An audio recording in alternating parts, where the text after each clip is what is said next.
Friends, आज मुझे अपनी ज़िंदगी ना करेले की तरह कड़वी लग रही थी क्योंकि आज मैंने इंग्लिश बोलते समय करवा ली थी अपनी इंसल्ट।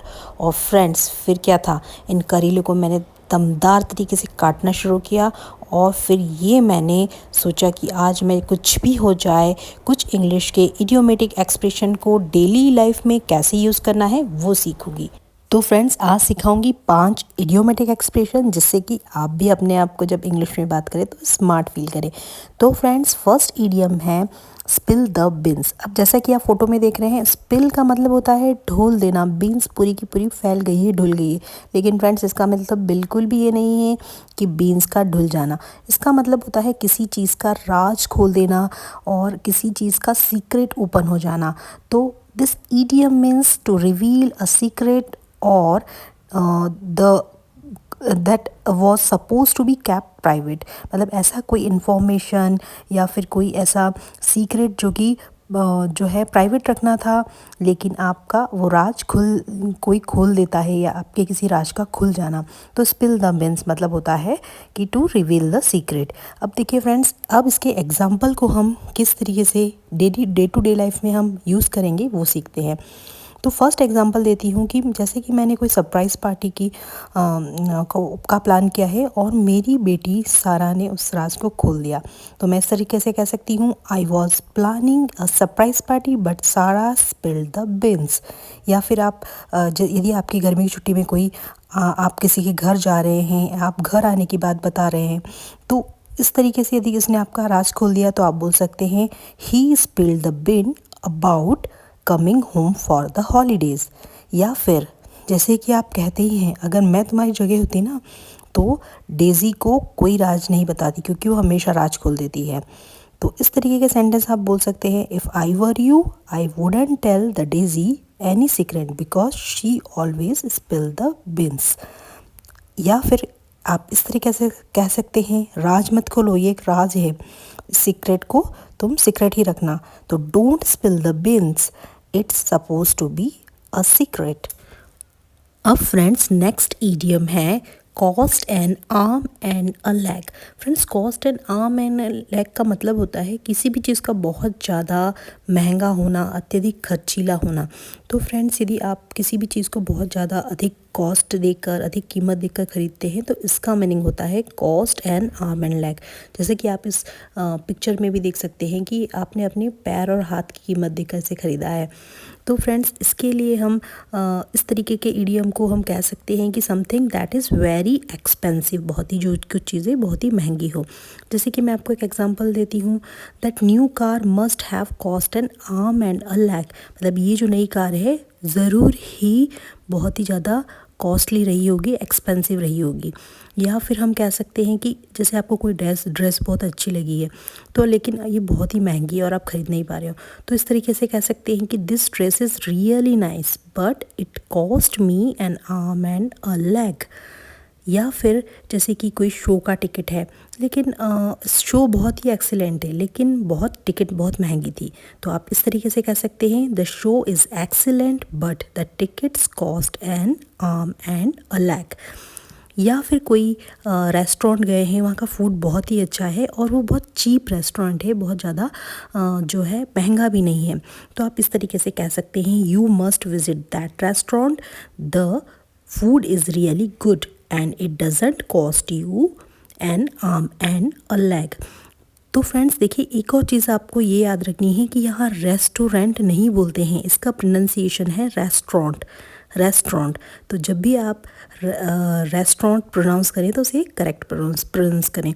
तो फ्रेंड्स, यहाँ पर इसका मीनिंग है कि वो जो रेस्टोरेंट पर आप ज़रूर जाएं क्योंकि वहाँ का फूड भी बहुत अच्छा है और वो बिल्कुल चीप है, महंगा नहीं है।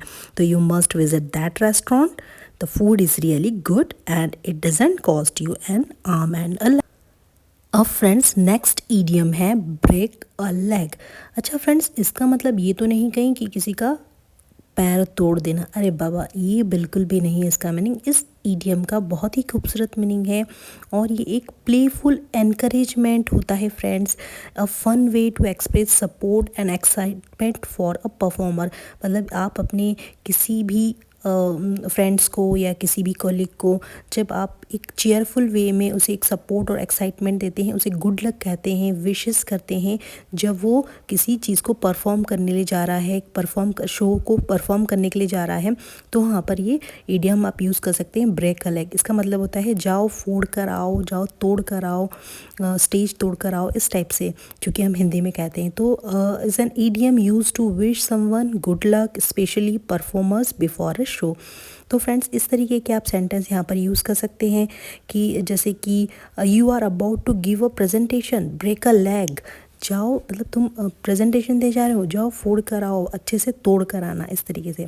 या फिर जैसे कोई ऑडिशन चल रहा है तो आप इस तरीके से कह सकते हैं, break a leg in your audition, I know you will do great. मुझे पता है तुम बहुत अच्छा करोगे, और जाओ अपने ऑडिशन को तोड़ कर आओ, फोड़ कर आओ। या फिर आप इस तरीके से कहते हैं, जैसे कि आपका फ्रेंड थोड़ा सा नर्वस फील कर रहा है प्रेजेंटेशन देते समय, लेकिन आपको उसके ऊपर भरोसा है, तो आप इस तरीके से कह सकते हैं कि लग रहा है तुम थोड़ा सा नर्वस फील कर रहे हो, लेकिन मुझे पता है तुम बहुत अच्छा करोगे, और जाके ब्रेक अ लेग। तो इस तरीके से कह सकते हो, I know you are nervous about your presentation but break a leg. तो इस तरीके से भी आप कह सकते हैं कि तुमने बहुत प्रैक्टिस की है, बहुत हार्ड वर्क किया है, अब तुम्हारा टाइम आ गया है, जाओ तुम जो प्रेजेंटेशन को या जो भी आपका जो भी शो है उसको फोड़ कर आना, तोड़ कर आना, स्टेज को तोड़ कर आना, इस तरीके से। तो you have practice so hard, now go out there and break a leg. या फिर कह सकते हैं the whole team is cheering you on, break a leg. तो इस तरीके के प्यारे प्यारे सेंटेंस आप बनाकर अपने फ्रेंड्स को ऑल द बेस्ट कह सकते हैं। ऑल द बेस्ट ना कहकर आप ब्रेक अ लेग कहें इस समय। तो फ्रेंड्स, नेक्स्ट ईडियम है beat around the bush. Beat around the bush का मतलब होता है कि मुद्दे की बात न करना, इधर उधर की बातें करना, मेन पॉइंट पर नहीं आना। तो फ्रेंड्स, इसका मीनिंग होता है अवॉइडिंग द मेन पॉइंट और अवॉइडिंग द मेन टॉपिक। तो फ्रेंड्स, इसका मतलब होता है कि यदि आप किसी भी से कुछ बात डिस्कशन कर रहे हैं और आप उस बात पर चर्चा नहीं करना चाहते हैं, तो उस चर्चा से बचने के लिए जो बोलते हैं ना कि अरे मुद्दे की बात करो, आलतू फालतू बातें मत करो, तो उसका मतलब यही होता है कि to avoid talking about the main topic directly और डिस्कसिंग इररिलेवेंट डिटेल्स, मतलब इधर उधर की बातें करना, मेन पॉइंट पर नहीं आना, मेन मुद्दे की बात नहीं करना। तो फ्रेंड्स, इसे कैसे आप अपनी day to day life in conversation में यूज़ करेंगे, कुछ एग्जांपल देती हूँ। जैसे कि अरे बताओ क्या हुआ है, इधर उधर की फालतू बातें मत करो, मुद्दे की बात करो, क्या हुआ है बताओ। जैसे तो आप इस तरीके से कह सकते हैं, stop beating around the bush and tell me what happened. या फिर आप कह सकते हैं कि हमारे पास इतना समय नहीं है, पूरा दिन नहीं है, मैं ये इच्छा करता हूँ कि वो आकर मेन पॉइंट पर बात करे। तो जैसे आप कह सकते हैं, I wish he would stop beating around the bush and get to the point, we don't have all days. या फिर आप कह सकते हैं कि इधर उधर की बात करने की ज़रूरत नहीं है, तुम डायरेक्ट मुद्दे की बात करो। तो if you have something important to say, just say it, that there is no need to beat around the bush. मतलब इधर उधर की बात करने की बिल्कुल ज़रूरत नहीं है, तुम डायरेक्ट पॉइंट की बात कर सकते हो यदि तुम कुछ कहना चाहते हो। तो if you have something important to say, just say it, there is no need to beat around the bush. Next और लास्ट एक्सप्रेशन है पीस ऑफ केक। तो friend, piece of cake idiom जो है, ये मुहावरा जो है, इसका मतलब होता है something that is very easy to do. कोई काम जो इतना आसान हो, आपको करने में बिल्कुल भी दिक्कत नहीं हो रही हो, आप वहाँ पर कह सकते हैं it's a just piece of cake. आप इस तरीके से, आप किस तरीके से आप इसको अपनी डे टू डे कन्वर्सेशन में यूज़ करेंगे।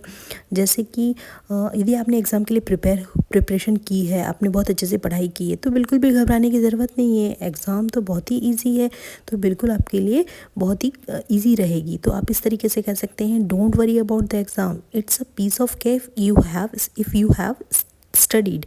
यदि तुमने पढ़ाई की है, if you have studied, it's just a piece of cake, don't worry about the exam.